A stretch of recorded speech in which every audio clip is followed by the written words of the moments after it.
Bonjour, je suis Monsieur Faux-Alain Globe René, administrateur de base de données, concepteur, développeur logiciel. J'interviens en entreprise en qualité de consultant dans le cadre de la réorganisation des environnements Oracle. J'interviens aussi pour des bases de données comme DB2, SQL Server et MySQL. Aujourd'hui, nous allons étudier la notion d'instance et de la base de données. En effet, un serveur Oracle comporte deux éléments distincts, l'instance et la base de données. La base de données se compose d'un ensemble de fichiers physiques qui contiennent notamment les données. L'instance se compose d'une structure de mémoire partagée et d'un ensemble de processus. Ces deux éléments sont intimement liés mais doivent être bien distingués. Une instance ne peut ouvrir qu'une base de données à la fois et dans la grande majorité de cas, une base de données est ouverte par une seule instance. Néanmoins, moyennant la mise en œuvre de l'option Real Application Cluster ou RAC, une base de données peut être ouverte par plusieurs instances situées sur le même nœud distinct d'un cluster de serveurs. Cette option RAC est intéressante pour la haute disponibilité. Un fichier de paramètres est utilisé par l'instance lors du démarrage pour configurer et faire le lien avec la base de données. En dehors des processus de l'instance, il existe des processus utilisateurs correspondant à l'application utilisée par l'utilisateur pour se connecter à la base de données. SQL+, un logiciel spécifique. Dans une architecture client-serveur, ces processus utilisateurs sont situés sur le poste de l'utilisateur et communiquent avec le serveur à travers le réseau grâce à la couche OracleNet. Ainsi donc, j'en ai terminé avec la notion d'instance.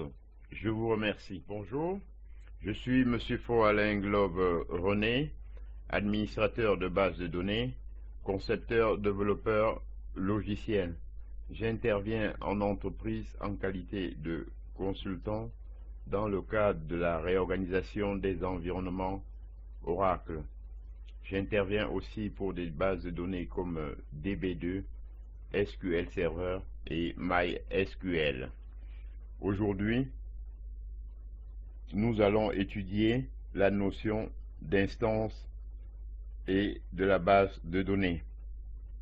En effet, un serveur Oracle comporte deux éléments distincts, l'instance et la base de données. La base de données se compose d'un ensemble de fichiers physiques qui contiennent notamment les données. L'instance se compose d'une structure de mémoire partagée et d'un ensemble de processus. Ces deux éléments sont intimement liés mais doivent être bien distingués. Une instance ne peut ouvrir qu'une base de données à la fois et dans la grande majorité de cas, une base de données est ouverte par une seule instance. Néanmoins, moyennant la mise en œuvre de l'option Real Application Cluster ou RAC, une base de données peut être ouverte par plusieurs instances situées sur le même nœud distinct d'un cluster de serveurs. Cette option RAC est intéressante pour la haute disponibilité.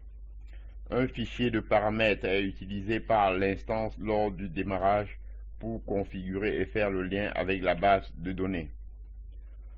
En dehors des processus de l'instance, il existe des processus utilisateurs correspondant à l'application utilisée par l'utilisateur pour se connecter à la base de données. SQL+, un logiciel spécifique. Dans une architecture client-serveur, ces processus utilisateurs sont situés sur le poste de l'utilisateur et communique avec le serveur à travers le réseau grâce à la couche OracleNet. Ainsi donc, j'en ai terminé avec la notion d'instance.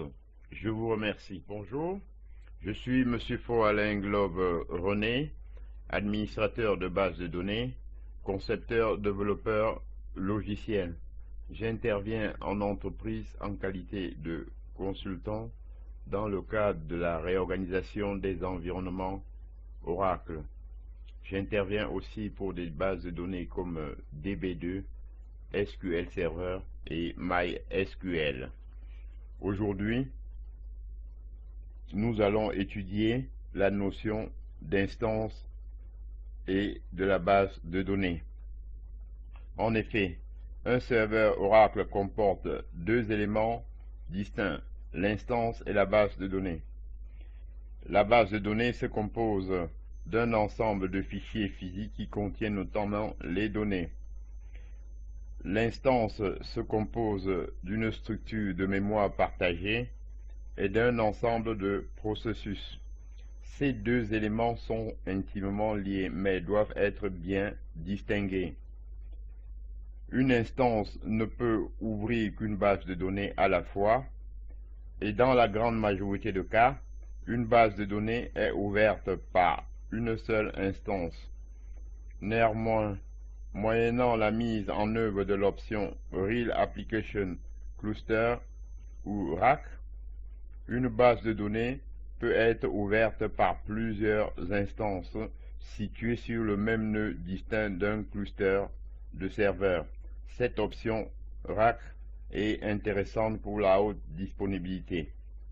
Un fichier de paramètres est utilisé par l'instance lors du démarrage pour configurer et faire le lien avec la base de données.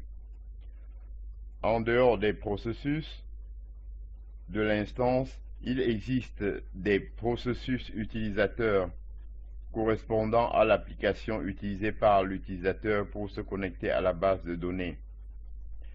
SQL+, un logiciel spécifique. Dans une architecture client-serveur, ces processus utilisateurs sont situés sur le poste de l'utilisateur et communiquent avec le serveur à travers le réseau grâce à la couche OracleNet. Ainsi donc, j'en ai terminé avec la notion d'instance. Je vous remercie.